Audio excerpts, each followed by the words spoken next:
সংশোধনাগারে গিয়ে শাহজাহানকে জিজ্ঞাসাবাদের জন্য আবেদন। বসিরহাট আদালতের দ্বারস্থ ইডির আধিকারিকরা। ইডির দায়ের করা মামলায় 12 দিনের জেল হেফাজতে শাহজাহান। আর এবার সংশোধনাগারে গিয়ে শাহজাহানকে জিজ্ঞাসাবাদের জন্য আবেদন ইডির। বসিরহাট আদালতের দ্বারস্থ ইডির আধিকারিকেরা। এই মুহূর্তে সেই ছবি আপনারা দেখতে পাচ্ছেন। বসিরহাট আদালতে ইডির আধিকারিকেরা সংশোধনাগারে গিয়ে শাহজাহানকে জিজ্ঞাসাবাদ করতে চাইছেন ইডির আধিকারিকরা। সংশোধনাগারে গিয়ে শাহজাহানকে জিজ্ঞাসাবাদের আবেদন জানাতে চাইছেন ইডির আধিকারিকরা।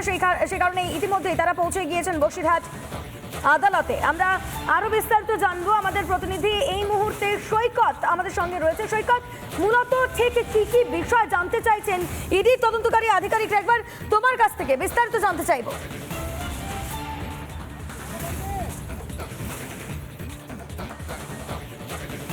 দেখো, ইডি আধিকারিকরা মূলত শেখ শাহজাহানকে জিজ্ঞাসাবাদ করতে চায় রেশন দুর্নীতি স্ক্যামে।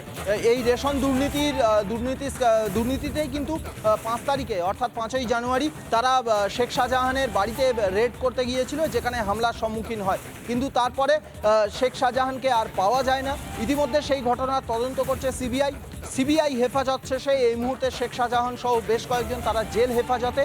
ইডির আধিকারিকরা শেখ শাহজাহানকে জিজ্ঞাসাবাদ করতে চাইছে। আজকে তারা বসিরহাট কোর্টে ইতিমধ্যেই চলে গেছেন। ইডির আধিকারিকরা, আইনজীবী সহ তারা বসিরহাট কোর্টে চলে গেছেন।